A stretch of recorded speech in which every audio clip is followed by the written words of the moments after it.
Welcome, everyone. This is going to be a good and a fun evening because we've got two really special people with us here tonight. I'm going to say words about them, but we all know them. I watch them every morning. I say that Jon Stewart and Colbert form political public thought late night, and Joe and Mika form American public thought in the mornings. And I do watch you nearly every morning. Oh, wow. I want you to know that. We're sorry. And I talk to you, and you don't hear me, but I'm talking to you. You yell at me. Yeah. Let me say a few words about Mika to begin. We know she's the co-host of the Morning Joe Show, but she's also a best-selling author. Her memoir, All Things at Once, became a New York Times bestseller way back in January of 2010. Her second book, Knowing Your Value, examines the role of women in the workplace, and it reached the #1 New York Times bestseller list. And one person bought it here. Yes. But she also writes for Cosmopolitan. She is a mother with 2 daughters, a wonderful husband, and they live in New York City. And we're happy to have you, Mika. Thank you very much. And to my right, far to my right, is my former congressional colleague, Joe Scarborough. Joe, I moved the chair over there if you like. Joe should be very, very proud, and I'm sure you are, of your show. Time Magazine has called it revolutionary. And the New York Times ranked the Morning Joe Show as the top news program of 2008. In April 2011, Joe Scarborough was named to the prestigious Time 100 list among the world's most influential people. And I want to read this, Joe, because I think it says a lot about you. In describing why he was selected, New York City Mayor Mike Bloomberg said, and I quote, "Joe speaks from his mind without fear of favor because he puts his country before his party. That independence makes Joe Scarborough such a valuable voice in American politics, and that's what makes Morning Joe such a successful show." And so we're very happy to have the two of you here. Excellent. And what we're going to do is I'm going to ask a few questions, but most of the time this evening will be devoted to giving you and the audience an opportunity to ask questions, make comments. Now, you two are here for the 100th anniversary of Fenway Park. Fenway Park opened 100 years ago, 5 days after the sinking of the Titanic. It opened when William Howard Taft was President of the United States, and he was an Ohioan. Now, I'm going to begin my question by saying 100 years have passed since the opening of Fenway Park. Reflect upon that, if the two of you will. How has America changed in those 100 years, and how has America remained basically the same over that 100-year period? It's a great question. I was just talking actually to somebody about. They told me that their mother was born in 1903, and I said, well, that's the same year my grandmother was born. I said, do you realize that when your mother was born, it took people the same amount of time to get from Rome to Paris as it did the time Christ was born? I mean, in 1900 years, we made no more progress as a civilization in areas such as transportation. But in the past 100 years, there's just been remarkable change. And it seems sometimes that we're moving at light speed. But have we stayed the same? Well, I still think, and this is something that Democratic presidents run up against time and again. Bill Clinton certainly ran up against this in 1993 and 1994. President Obama did over the past couple of years. I think there is a independent streak in Americans, this belief in self-reliance, even if it's not, and a skepticism. And I believe, because I'm a small government conservative, a healthy skepticism in government. But if you look at how much government's expanded over the past 50, 60 years, as George Will once famously said, we're all sons of FDR now. We're all FDR's children now. So there is this tension. And I think nothing shows this tension better than my favorite poll, not of the past year, but maybe of the past decade, taken of self-identified Tea Party members. And they asked the question, how many of you think Medicare should be reformed? And the answer was 21%. Yeah. Right? These people, my people, who have been screaming, I don't want the government involved in health care, say to the federal government, do not touch the largest federal program that causes the greatest challenge over the next 35 to 40 years, Medicare. So that is sort of the creative tension, and you see it too. I mean, when you're campaigning in Ohio, the ultimate swing state, and I was campaigning in Florida, we always heard it, people saying, damn it, why doesn't the government just leave us alone? I said, you know, I agree with you, and we're going to have to make some changes in Social Security and Medicare. What are you talking about? So there's always that tension, and I think that's why it's so challenging to run this country. So what I think you've said, Joe, is the thing about America that has not changed in the last 100 years is human nature. Well, human nature. Because what you've described, I think, is the natural tendency of most of us to try to protect what we think is in our self-interest. What's in our self-interest? I do believe, though, there is this belief, sort of this frontier spirit that I think a lot of people still believe they embrace, when in fact the reality may be different. I do still think that there's something special about this country that would allow, whether it's Henry Ford to do what Henry Ford did 100 years ago, or Steve Jobs to do what Steve Jobs, or Bill Gates to drop out of Harvard and then go to his dad's garage with about 12 potheads and change the world. Have you seen the picture of them from 1976? No, you wouldn't invest a dime. You would not invest a dime in these people. But we are a crazy country. And I think in a lot of bad ways, but also in all the right ways. And whenever I talk to immigrants in New York, and I have a lot of people come, for some reason, a lot of immigrants watch news shows, and they come up and they talk. They believe in the American dream, even if sometimes we don't. They believe they can work hard, they can build a business, and they can make a better life for their children. Mika, your turn. Well, I don't mean to be a mood kill, but I do think that the biggest thing that has changed, it's such a broad question, but I think we've sort of lost our moral compass. And I think we used to fight wars together, we used to suffer together, we used to do everything together, and now other people do it for us. And there's a real slice between those who have to pay the price to be in this country and to be a part of it, and those who feel like they can get everything for nothing, and they can get everything instantly, and they don't have to sort of be a part of a team.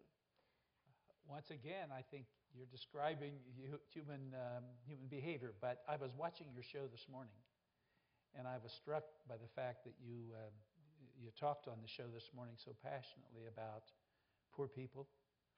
Cornel West was there. Tapa Smiley was there.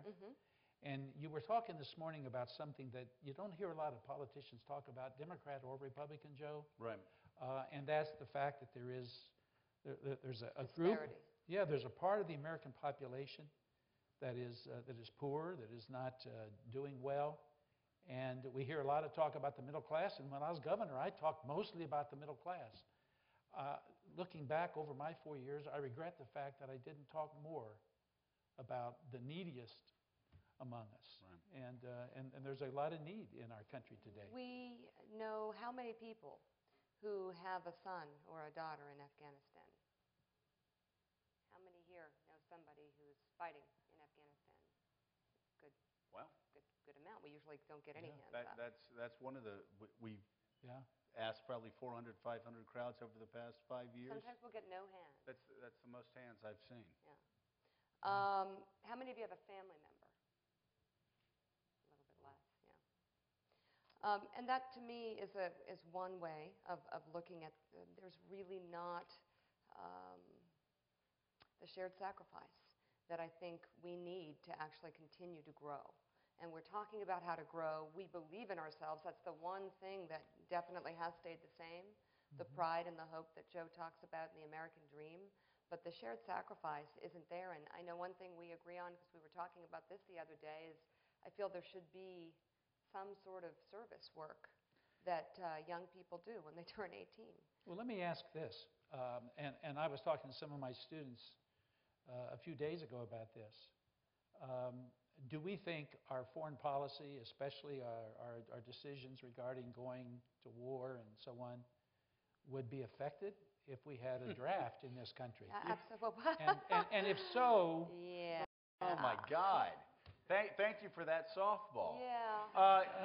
If Yeah, we had a wouldn't draft, be if we had a draft in in a situation 2003, I still think it's quite possible we would have gone to Iraq, but I will guarantee you we would have been home by the end of 2004 after they found out there were no weapons of mass destruction, because Americans would say, you know what? When I thought he was developing a bomb, okay, we all share. We all share the sacrifice. But now home. Afghanistan, we've been saying on our show, and if you watch, you know, we've been saying on our show for 5 years, this war is unwinnable. And the only question is, which politician is going to have the guts to say, you know what, I'm going to bring the troops home on my watch. When this president was talking about tripling the number of troops, we were saying he shouldn't do it. And we were saying he shouldn't do it because it doesn't matter whether we leave Afghanistan in 2012 or 2022 or 2032. The bottom line is no dynamics change other than the fact we're spending $2 billion a week propping up Karzai and rebuilding a country that was never really built in the first place. While we're cutting education funding, while we're cutting transportation funding, while we're cutting R&D funding, while we're cutting the guts of what our federal government should be doing here at home. And I got to say, again, we've given 400, 500 speeches probably over the past 4 or 5 years. I have never once, except for one unfortunate lady up in New Hampshire last year that stood up to try to defend what we were doing in Afghanistan. I've never had anybody stand up and say, we need to stay in Afghanistan longer. Nobody believes that because it's an unwinnable war. So, I mean, it bothers me to agree with the two of you that... Well, it hurts us too. Hard. But it bothers me to think that our foreign policy would be dramatically different if we had a draft that included every segment of American society, if every son and daughter of every family was subject to the same risk. That troubles me, and I think it's worth examining. But we're not going to solve that this evening. But can I lighten this up a little bit? I would love to. Lighten it up a little bit. I want to ask you a question dealing with a baseball player. Uh-oh. Oh, no. Recently, Ozzie Guillen made some inflammatory statements saying that he loved Fidel Castro. No. Now, these comments have dominated baseball media for some time. He's been rather severely punished. Yeah. But you know, not only do baseball players sometimes say inflammatory and outrageous things, occasionally political people do the same. Right. Do you think the media tends to take these circumstances and blow them up into... Absolutely. Okay. Yeah. First of all, Hillary Rosen. No, don't know. Not an official of the Obama White House. No, okay. She's not an official of the Obama White House. She's not an official of the DNC. She's not an official of anything that I can tell is directly or indirectly related to the White House. People say, well, she's been there like 35 times. Guess what? Mika and I have been there 35 times since president. We have. And I would guarantee you we've spent more one-on-one time with the president than Hillary Rosen. But people aren't holding what I say against the president, and they shouldn't hold. I know Hillary. I like Hillary. I know you feel the same way as I do. But, seriously? Hillary Rosen said this, I read on Twitter. And then Ted Nugent said that. He hasn't had a brain since 1976. He forgot the words to cat scratch fever because he did so many drugs in the 70s. I mean, we have this stupid back and forth seesaw. You're like, who cares? It's just it's not relevant to the news at hand. And I know when the Hillary Rosen stuff blew up, we sat there thinking, is media really going to sit here and talk about this for 2 or 3 days? But they did. Joe, I'm glad that you are not hesitant to express yourself in a candid, straightforward manner. He's actually very subdued this evening. I am. I'm tired. Well, one more question, and then we'll be turning to you for questions. News breaks rapidly these days. The personal and the private life of nearly everyone, but especially of political figures, becomes pretty well known rather quickly. Sometimes characteristics of political candidates that are personal in nature, that have perhaps nothing to do with their ability to be a leader and to exercise appropriate political judgment, surfaces. Now, a student submitted this question, and the question was, does the media need to pull back on reporting on the personal lives of politicians? And when I first read that question, I thought, of course they should. And then I thought of John Edwards. And what's happened there, and that may be a case where the media needed to have reported, more vigilant, had been more diligent in exposing wrongdoing. Well, I mean, what do you think? Well, first of all, I think the Justice Department needs to leave John Edwards alone. I think we have more important things to do than prosecute this case when his children and his family have suffered enough. Secondly, I really do think that for every John Edwards, there are 1,000 very qualified, very talented American men and women that would like to get into politics but are scared off, not only because of the media, but because of the internet, because of the sort of things that break on Twitter, the lies, the rumors. It's, I got out in 2001. I can't believe how much things have changed over the past decade. People always ask me, what was the best thing about getting out of Congress? It was walking to the street at 6 in the morning, picking up the paper, and going straight to the sports section. And not having to worry about what was being written about me in the front section, what editorial writer said I was a Nazi, what personal attack there was. I say, okay, I can see if the Red Sox won. That's really interesting because I talked with former Governor Jim Doyle of Wisconsin today. Yeah, great guy. And he's a wonderful man. And he said the same thing, Joe. He said, I enjoy getting up and not dreading picking up the paper in front of the door and reading what may be said about me or my administration. I think we need a vigilant press. I think we need a vigilant populace, an educated populace. But at the same time, I would like to see more of more space around a candidate's personal life, around a candidate's family, simply because we're scaring off some of our best and brightest. Well, let me say something about Morning Joe, and Mika, ask for your comment here.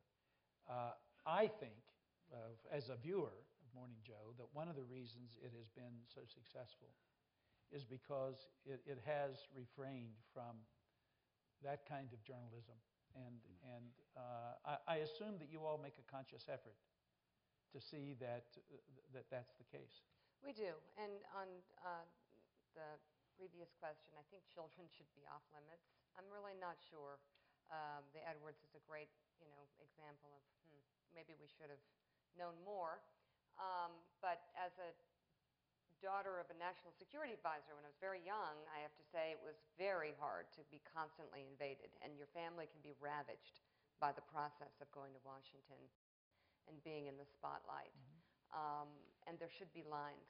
There should be some sort of line of respect.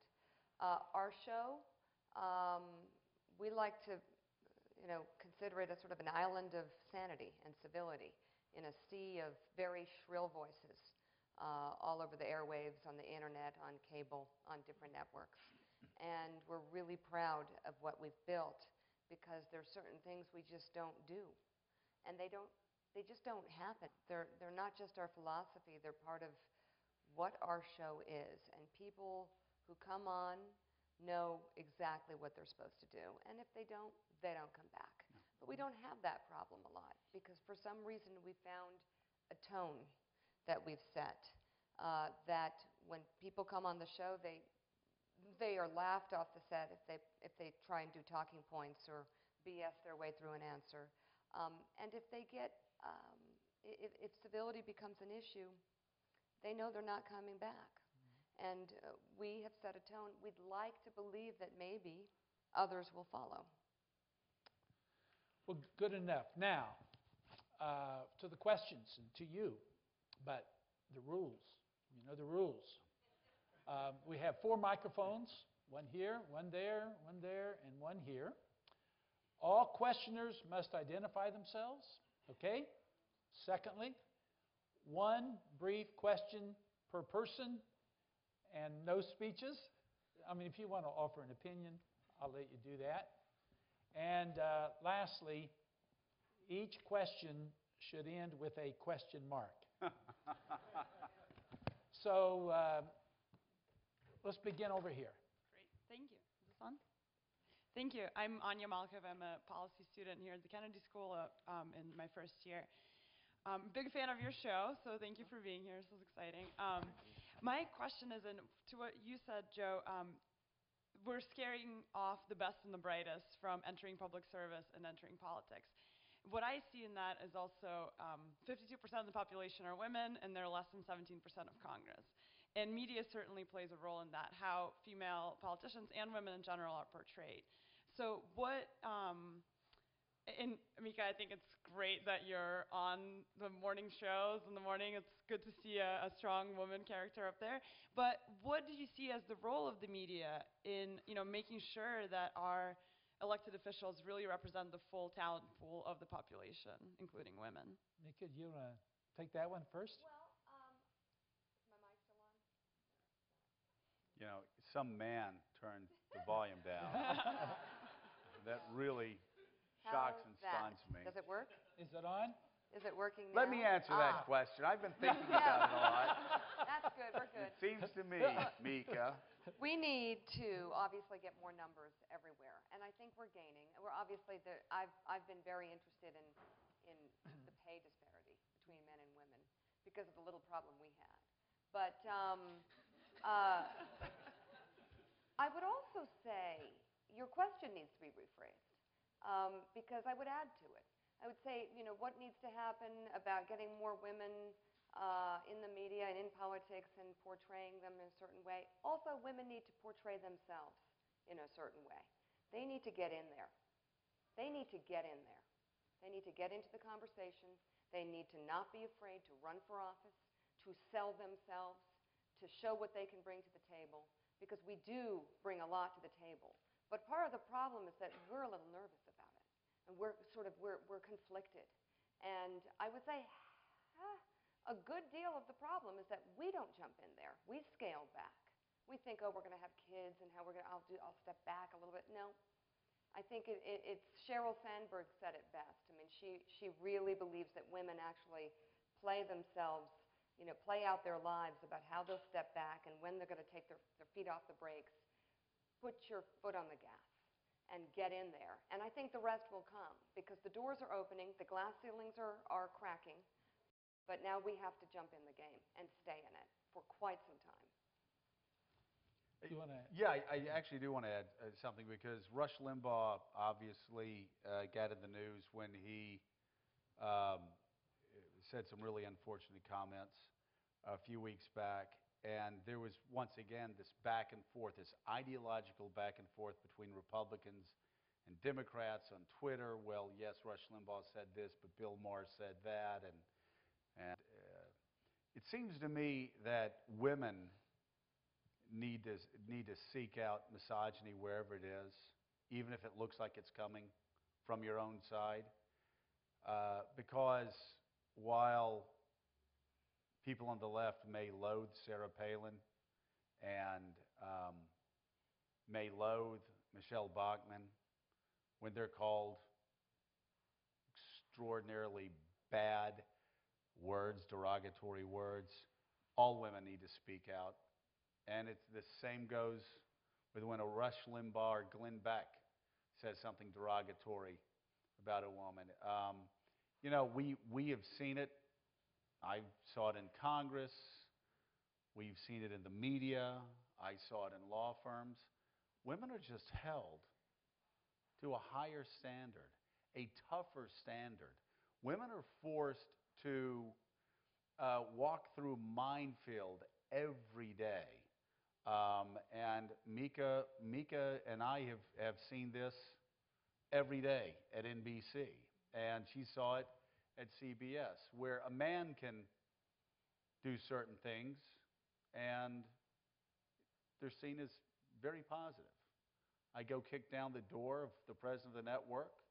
I scream and yell and I demand justice. And it's like, hey, man, Scarborough, he's tough. Mika tried to, she said, I'm going to be Joe. I'm going to try to be Joe. How did that turn out, Mika? Not well. Not well. Awkward. The president of the network called me up. He's like, man, she's crazy, dude. She's crazy. And so it's just, she didn't know tough. he said that, huh? No, she knew that. One other thing, though, that Mika, and she talks about it in her book, and this is extraordinary. It sounds pat, but this is the truth. And I have seen it in Congress. I've seen it in media. I've seen it in law firms. Women need to stand shoulder to shoulder. They don't do that. They play off of each other. They figure out what women's weaknesses are, and they use them against other women. And Mika can tell you that. Talk about how that happened at NBC, how women prey on other women's weaknesses to keep them. Yeah, that happens because, and this is again how we portray ourselves being so important. 70%, by the way, I learned this last week at the White House, 70% of the valedictorians last year were women. Wow. Okay? You know, it's obvious we're smarter. It's obvious. If you watch Morning Joe every morning, you know that. I mean, come on, that's yet easy. we're so cluttered. We're thinking, oh, we're going to have kids, and I shouldn't. And we clutter our brains, and we don't have any clarity moving forward and staying in the game and fighting for something. And I do think, just to kind of get in the weeds a little bit, Joe's brought up an important point, that we do sort of undermine each other along the way and play into each other's weaknesses, because women worry about things that men don't, like being liked. We worry about this. See, and I don't. And it doesn't matter. It just doesn't. But we worry about it. It clutters us. And I was trying to get a raise because he was making 14 times more than me. And but who's counting? Fix that. And it was a woman who pulled me aside and said, you know what, you really shouldn't ask for this raise. It's a bad time for the company. You should feel bad about that. And people aren't going to like you. People are going to start thinking you're a problem. And how did you respond to that? What should I have done? No, what did What you would do? you have said? Well, see, so Two words. So yeah, well, and I use those 2 words. So Mika comes back to the office. Those words. And we're both fighting together to get her a raise. For the one person that clapped in the back and read the book, you know what happened. So we're fighting to get the raise. I said, what happened? What happened? And Mika's like, she said that people wouldn't like me. Okay, now I'm embarrassed. And I was like, they're not supposed to like you. They're supposed to fear you. They're supposed to think that you're going to burn their house to the ground and salt the earth so nothing ever grows back again. And then they will sit down and negotiate with you. And she goes, okay, I'll try that. That didn't work either, did it? They do fear me now. And you know They what? don't like her. This was an incredible process. Because I went through, please save your time, young women in the room. Save your time. Don't take 20 years to get this. It does not matter if they like you. And here's where we do need to be like men. And again, it's how we portray ourselves and get in the game. It is fine if people don't like you. They need to respect you. And you need to command that respect. And trust me, if you have a bad moment with someone, you can reset that. You can move on. You can move beyond it. You know why? Because chances are those people will be men, and they don't remember anything. So you're fine. Don't worry about things that are not needed to be worried about, like being liked. And it's actually the most important piece of advice I've ever learned in life and in my business, which is one of like a high stress example of any industry out there. And it has been so valuable. Do they like me? No. No. I'm doing good. So it is really, just because your question portrayed women as victims. And I think it's time that we take part of this on ourselves, because so many women before us have blazed an incredible trail. Okay, wonderful question, and thank you for the answers. Let's go to this young man right up here. Thanks, Governor. My name's Paul LaRue. I'm a sophomore at Harvard College. I'm also a big fan of the show. It's a little early for our hours, but when I'm home. So I spend a lot of time here at the Institute of Politics, which is all about inspiring people my age to pursue careers in politics and public service. And we all come in as freshmen and sophomores, and we've got a lot of fire in our belly, and we're ready to, go make a difference in the world. And then by the end of senior year, for a lot of us, we realize that life has needs, and sort of, make money or figure out, how we're going to go to grad school or law school or med school or whatever the thing is. And what would your advice be to people who are 21 and 22, graduating from Harvard, coming out of the Institute of Politics, to immediately make a difference in politics and public service? Joe, you want to take that one? Well, I mean, to immediately make a difference, whatever you do, whether you go to law school or medical school, you get involved in campaigns. I went to law school, absolutely loved politics, went to law school. I stayed involved and decided to run for Congress at an early age. But I would encourage you, I would strongly encourage you, despite the fact right now Congress has the same approval rating as Hugo Chavez, 9%. And I really don't know who those 9% are. I know who the 9% are who support Chavez. They are Mika's friends. But I don't know the 9% that like Congress. But the years I spent in Congress, I mean, listen, I got a great life. I'm making lots of money. I didn't come from a family with any money. Tomorrow I'm going to be sitting on the field at Fenway, hanging out with stars, baseball stars. I mean, seriously, it's stupid what a great life I have. And yet, nothing I've ever done has ever compared to being a member of Congress and waking up in the morning and going to work at 6:30 in the morning and realizing that I got to work till 11 o'clock at night on things that matter the most to me. And the first time I figured out, because I went in 94, and we were big ideological battle, class of 94, Newt, contract with America, all that. But I figured out about a year in that while that was great, and we were fighting to balance the budget, and we were fighting to do a lot of other things, I realized that I could pick up the phone and call a bureaucrat that was pushing around somebody in my district, and I could make a difference. I could scare the bureaucrat and say, listen, either give them their check or you're going to get a call from somebody on the Appropriations Committee. And, I'm going to keep calling you and you saw this, Governor, when you were a congressman. This is a little rough, but I was trying to explain this to a new congressman coming in. Forgive me. I hope I don't shock anybody here. But I said, a letter from a congressman on a bureaucrat's desk is like a flaming pile of turd.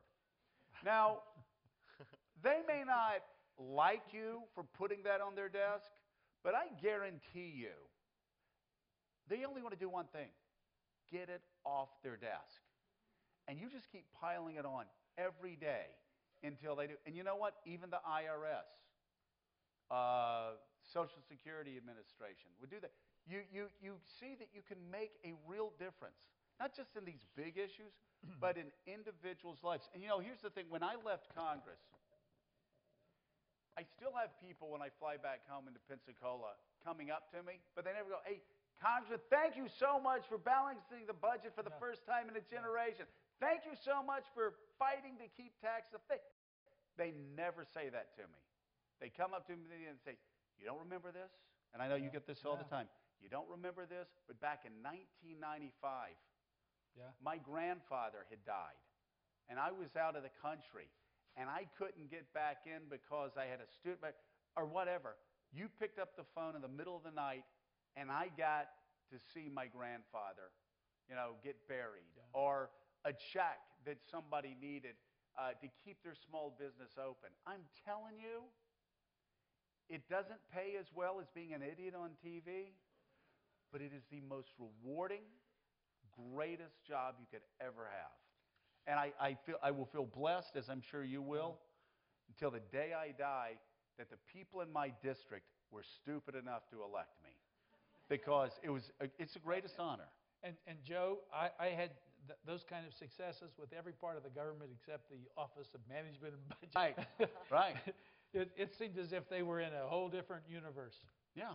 But I think because we've got a lot of questions, and it's time we went to this young woman over here, and he's trying to politely tell me to make my answer shorter. Okay. No. You can do Never. that. Just yes, no. She's saying yes. Watch this. I'm going to say yes. Yes or no? Hi, my name is Gina Hackett. I'm a freshman at the college and looking to go into journalism, but in a time we're told that that's kind of not the best idea. I'm wondering, and this question is asked all the time, but I'm interested particularly to hear you two answer it.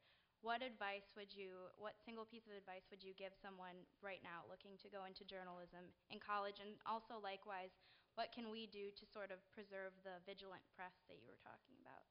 Okay, I know what your answer is, and I agree. So but why do they tell you it's not a good idea? Because we won't get a job. That's true. So it's not a good idea. No, it's evolving, and journalists are reinventing themselves and cropping up in different shapes, sizes, and forms all over the place because of the internet and all the different ways to communicate.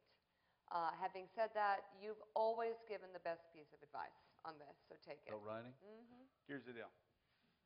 Here's the deal.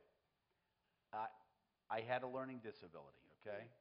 I went to the University of Alabama, and that was a joke. Roll Tide, that's right. We're not good at math. We don't have to be, because usually we only have to count to number one. But the one thing that I learned down there, and I learned it in a journalism class, I learned how to write a sentence. You know, the thing, since I was 30, I've had people, whether I was in Congress or in TV, from the best institutions in America work for me, and I'm shocked that students coming out can't write a sentence. Don't write a paragraph, okay? I don't need you to write a story or a paragraph. Learn to write a sentence. Learn to communicate. Because let me tell you what, in the world where you're going, if you want to be in journalism, you're going to be carrying your camera. You're going to probably be carrying your, lights. You're going to be editing on your MacBook. And it's still going to come down to the same thing. Can you tell a story that your viewers, whether it's on the internet or on TV, want to see? And if you're good enough at doing that, if you can tell a story, if you can write, if you can communicate, you can get a job in journalism. That it does not matter where media goes in the future. It all comes down to you being able to communicate, and specifically being able to write. And second thing, be like Tim Russert. Tim Russert didn't go straight into journalism. Tim Russert first worked at, not Cuomo, at Pat Moynihan's Buffalo office. And then he worked on the Hill. He learned to do something else, and then he came into journalism. He came in well-rounded. You want to be able to do more than just read a teleprompter, which we see people that get out of college with a journalism degree and decide to get into broadcasting. All they can do is read a teleprompter. Get life experiences and then go into journalism. It's very rewarding. Okay, up here, this young man right up there. Thank you all for being here. My name is Josh. I'm a second-year student here at the Kennedy School studying public policy. I want to ask you a question about the 2012 elections, and in particular, a great dinner table topic, religion and politics, which I know you all talk about on your show because I watch it pretty frequently. In January, the stuff with the contraception drew a lot of attention, especially with the response from the Catholic bishops and such. Recently, we've seen the bishops come out against Paul Ryan's budget. And there's a bit of a nasty back and forth between Speaker Boehner and the bishops and all that.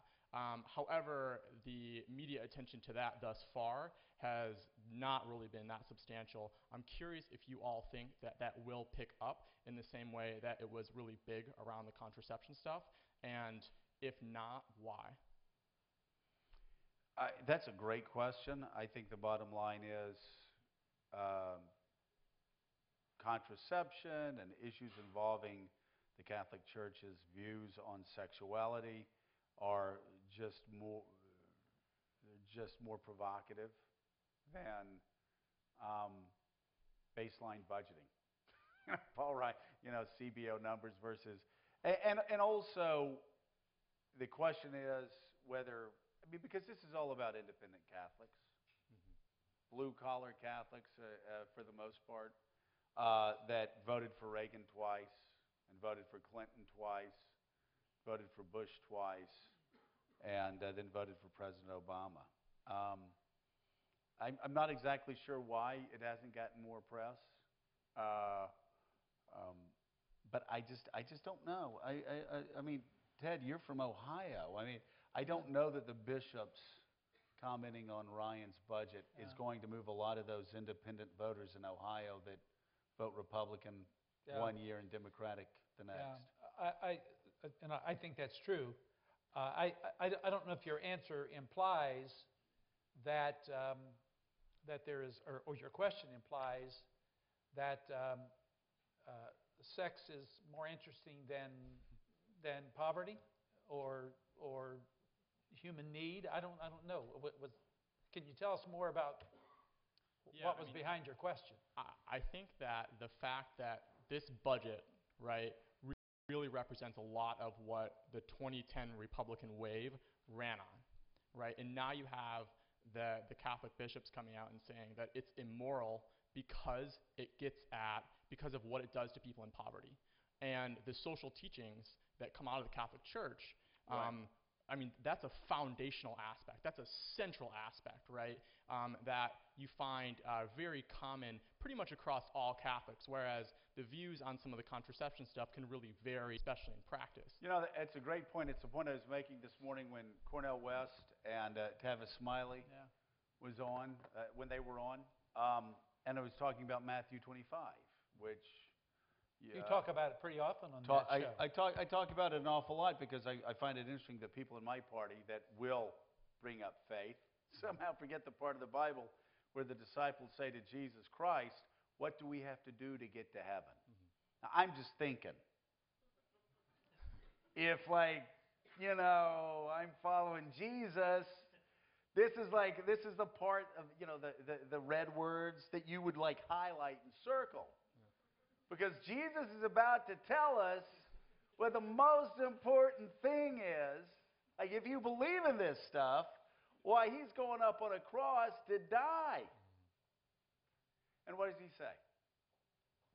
Feed the poor, right? Clothe the naked. Give a cup of water in the Master's name. Visit those in prisons. Do all the things that... a lot of people in my party don't like talking about. and you know, you're dead on that if the Catholic bishops are going to get angry about something that's scripturally based, that's a pretty good place to start.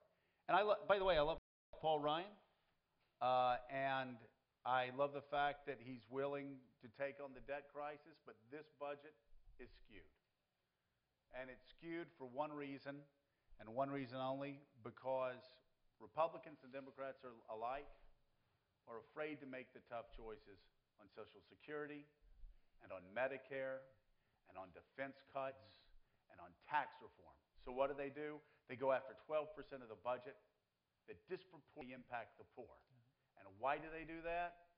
Because the poor do not have representation on K Street as much as defense contractors and Medicare and Social Security recipients. Anything you want to add to that, Mika? Somebody clap for me over here. Yes, Good. several people Thank clap you. for you. It was very nice Wow. of you. Well, let's go back over here to this young man. Hi, my name is Danny Hattem. I'm a first-year MPP here at the Kennedy School. And love the show. I'd love to agree with your critique of Wilsonian foreign policy. But as a New Yorker and a Yankees fan, I'm just really good curious. Lord. Do you really, I want to know just how much you buy into Bobby V's public shaming of Kevin Youkilis. And if you really think this was a good idea. I love this. Thank you. First of all, how many Red Sox fans do we have here? Okay. All right. So, like me, you were pulling your hair out last September when they were going out and a ground ball comes to them, right? And they go down, they get the ball, but they can't get it. Why? Because they got chicken grease on their fingers. Because they're eating fried chicken in between innings and drinking beer. And so Bobby V calls them out, and what does Pedroia says? Well, I guess he just doesn't know how we do things around here. Well, guess what? We don't want him to know how they did things around here because it sucked. They set the record. Like the 120-year record for a fall collapse. Yeah. So, Dustin, we don't want you to emulate that. I am glad that Bobby Valentine said what he said about Euclid, saying, you know, he's not trying as hard. These guys get paid millions of dollars, millions and millions of dollars. And what they don't understand, and I'm dead serious about this because I've seen it. And I've seen it because, again, talk about blessed. We're friends with owners of the Red Sox. So my friends and family members across the globe know this now. They ask me for tickets. And so I've given people 4 tickets to a Red Sox game. In fact, a doctor out of Pensacola. Oh. And she literally started tearing up. And she said, this is going to be my husband's birthday present. These tickets are so hard to get. And I think the baseball players forget how hard it is, not only to get the tickets, but for a lot of people in New England, working class people in New England, whose parents and whose grandparents have followed this team, how much it means to them. And for them to be sitting in the dugout, screwing around, not giving their all, that does offend me personally. I mean, you know, Sox won in 04 and 07. Like Dennis Leary said, I'm good. I'm not going to bang my head against the wall anymore in the fall. But I think Bobby Valentine needs to give them hell. I think he needs to tear a page out of Harry Truman's 1948 playbook and give them hell every day. Even if they're doing good, give them hell. Okay, we are coming close to the end. No, we got plenty of time. The Sox don't play for another hour or two. Well, we're going to take 3 more questions. Yours, and yours. And for those of you who haven't been able to answer a question, I apologize. But let's go right up here. What if I do it quick? All right, yeah, we we're can gonna get everybody. I'll make this okay. quick. If the answers are short enough, we'll get everyone who's currently standing. Stay there. I swear to God, I'm going to be fast. Okay. Okay. All right. Well, Right thanks up a lot here, for young coming, man. guys. My name is Tim Fader. I work at the finance office here at the Kennedy School. And my question is, I don't think that it's any, it's pretty well known that political media, especially on the cable networks, has gotten pretty polarized one way or the other. I think both of you guys, Joe especially being a Republican, being on MSNBC is kind of a rarity. And I was just wondering what your thoughts were, on that, and how I guess different you are than the rest of a lot of the shows. Since the camera's on, I can't really say exactly what I think. I will tell you this, though. I always have people ask me after our show, what news programs do I watch? Yeah. I watch the NewsHour. Yeah. And maybe BBC, and sometimes Al Jazeera in America, and I'm dead serious. I do not watch primetime cable. Interesting, yeah. I just don't. Because you know what? I saw Sean Hannity's show in 1995. It's the same today. This stuff, and I know Sean, and he's okay, but I mean, it's so predictable what people are going to say on these polarized channels, and CNN still doesn't know what they want to be when they grow up. Okay, Mika, I want you to respond as well. Just really quickly, I think we're at a weird time. We're on cable. It's very ideological on the right and left, depending on who you're watching. And then you've got objective coverage on the network. And I've been on both for 25 years, literally in and out of cable and network, jumping between. And both don't feel completely right. What feels right is our show. And it's because he's right, I'm left. But we're both very honest about where we came from and who we are, who we vote for, what our worldviews are. And then you trust us to try our best to be honest and fair and to work through things, knowing where we're coming from. Yeah. And on network, I always felt like, well, people aren't stupid, are they? Do they think I don't have an opinion? Do they really think I can just go like this and put it in and then you do, and you write this stuff, and it's really nothing. What are you really saying? So I think, hopefully our show is blazing a new trail. That's all I would say. Okay, right over here. Thank you. Thank you, Nikki. Yep. Thanks for coming. My name's Jeremy Martin. I'm a native Floridian and a student over at the business school. My question is does Mitt Romney have a path to victory in the election, and if so, what is it? Why? Short answer.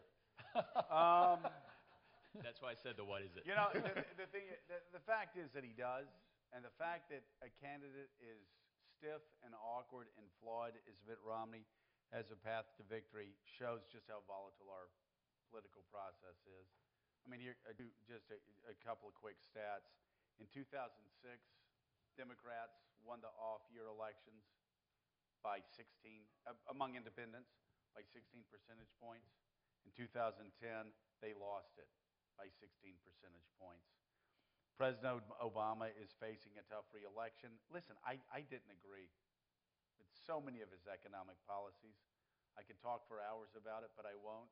But the bottom line is, we are at the end of a 30, 35-year cycle where the average working wage for Americans has declined, globalization's increased, and our economy is undergoing radical changes right now. And I think Americans keep looking for an easy answer every 2 years, and they're not going to get it. So I think Romney can win, but then again, I think Romney's dog would have a shot at winning right now. Well, Mika? I'd like to say no, but I think it's going to be really close. I am. Yeah, it just there's a lot. We're not over the hump of the economy, so. It's going to be Florida and Ohio. Yeah. As always. Okay, right up here, young man. Hi, my name is Alex. I'm a student at the law school. Mr. Scarborough, in your first answer, you alluded to sort of the Turner frontier thesis, understanding of the American character. And I guess I wonder, in an age of passive media consumption and slacktivism, how do we recover or preserve the positive aspects of that kind of understanding? How do we get people out of the internet comment section and out into society, building solutions beyond politics? And is there a role for media in that sort of endeavor? I think there may be a role for media in that sort of endeavor. I do think, though, and I was talking to Jack Jacobs this morning, Mika, Colonel Jack Jacobs, who teaches up at West Point. He says it's the sharpest class that he's seen in 30 years up there. I think there are a lot of hopeful signs. I do think, though, that males from the age of 20 to 35. Nothing personal for you guys here. You look at some of the statistics, it's very, very concerning. I talked about a draft before. Tell you what, not 2 years of a draft, but even 6 months of public service from people after they graduate from high school. 6 months. It's not going to cost us trillions of dollars, but it will do something that we haven't had since we got rid of the draft. And that is for every man and woman, as they move forward beyond the 6 months of service, whether it's in the military or whether it's in America's inner cities, it gives everybody a shared experience. A shared experience that brings us together as a country. It also, as Colonel Jacobs says, saves $5 billion a year for the United States military, who will not be like doing all these stupid commercials of swords slaying dragons and turning into Marine whatever, because they'll be able to pick the best and the brightest among them that are there. I really do believe that. I believe that we're going to have some sort of service for people in between high school and college, and instead of 2 years, even 6 months would make a big difference. I couldn't agree more. Like a shared American experience. The shared American experience. We've agreed on something here. Okay, now I think a couple of people have gotten up since I said everyone's standing, but let's try to keep the answers to like no more than a minute, and we'll get through. And if anyone else stands up, I'm not going to recognize you, okay? This guy in the blue shirt. Rapid fire. Rapid fire. My name is Caesar, and I'm a junior here at the college, and I'm a huge fan of your show. Just had to let you know I watch it every morning. Well, later on because I don't have time in the morning, but I guess my question was, I'm wearing the blue today because I'm a huge Cubbies fan. So this is the year. Yeah. And so I'm always used to going for the underdog. And so my question is, in baseball, you have the wild card who have a chance to get into for the ultimate prize. So what was your take on Americans elect this year? Do you think they could be a wild card shot at all or have an influence? Well, it depends who gets in there. I'm telling you, and John Meacham always talks about this, the two parties have had a 150-year duopoly on American politics. That's going to change. We're going to elect an independent president, I think, in the next, how many seconds do I have? You've just wasted 15. Okay. I think we're going to elect an independent president in the next decade. And I think that for two reasons. One, because you can organize on the internet, and two, because you can raise a lot of money on the internet. And when somebody comes out with an exciting, unifying message, I think Americans are hungry, and Americans elect will be very good. So a good way to do it. Okay, let's see. Let's go up here. You remain standing. We'll get back to you.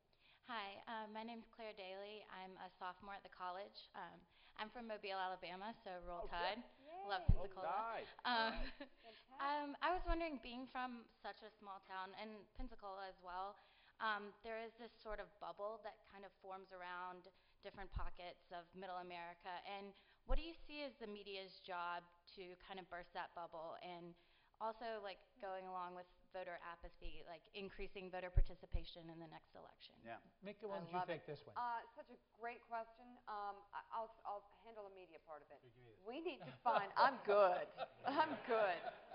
We need to find reporters with different worldviews from different parts of the country, and we should be recruiting from University of Alabama and from places all over the country and finding reporters and different worldviews and bringing them into the networks, and we should be recruiting them actively.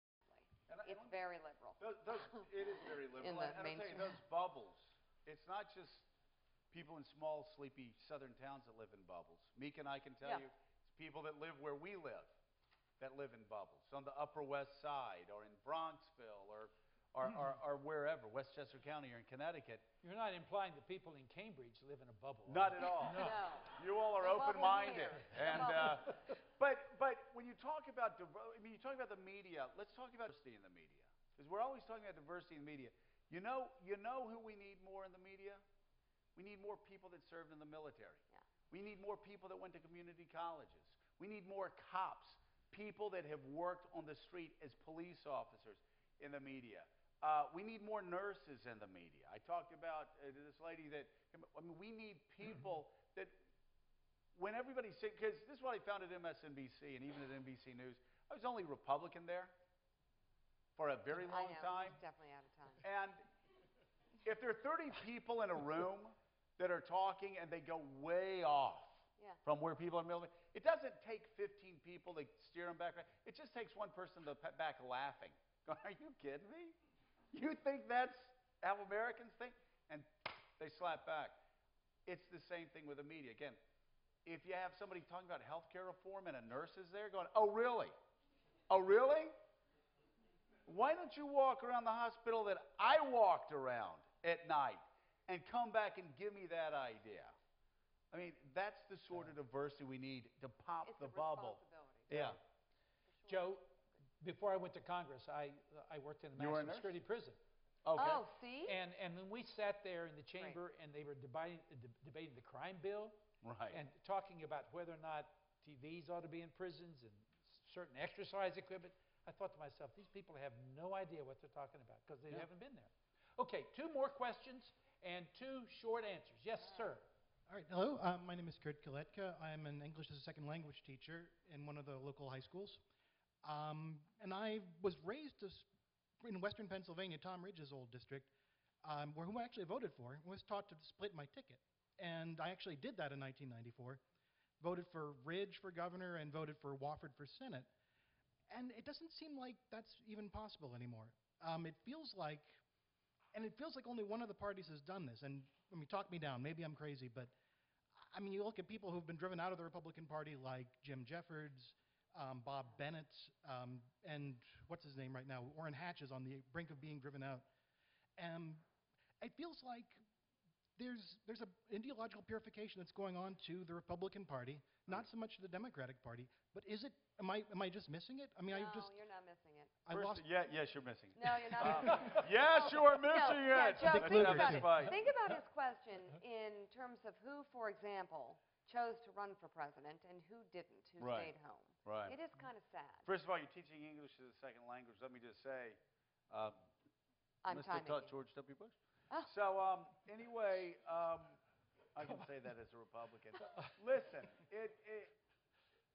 I am distressed. I'm a very conservative guy, really conservative guy. And I have a lot of people coming up to me going, you know, I used to vote for Republicans when they were like you. You're a moderate. I said, no, I'm not really conservative. But I think my party has become radical in many respects. In many respects. Now, it's not like the Democrats aren't going through a purification process themselves. Ask Joe Lieberman. He'll tell you that they were. Ask Bob Kerrey. Bob Kerrey, American war hero who left part of himself on the battlefield in Vietnam. He's catching a lot of abuse for trying to win a seat for Democrats in Nebraska. So I think you have this division. But on the national level, there's no doubt, especially in the primary process, the Republicans have put forward a lot of people that would not have been serious contenders even 10 years ago. Okay, the last question, right over here. Okay, my name is Sean Polk. I'm a federal IT manager out of Washington, D.C. I'm up here for the Senior Executive Fellow program. I live in Prince George County, Maryland, right outside of the District of Columbia. And Mika, I want to thank you. First of all, you're the only woman my wife lets me watch every day besides her. She always says, you're going to catch Mika. So I appreciate everything you do. Matter of fact, when you're not on there, I don't watch Joe that much. No, but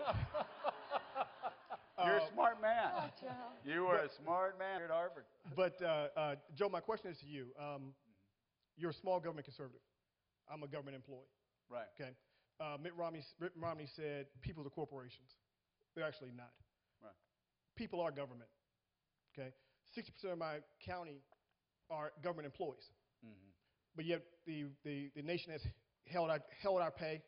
We don't get promotions as normal. We normally get the increases based upon standard of living. So help me understand. Help me like you. Explain to me how, as a small that's just not going to happen.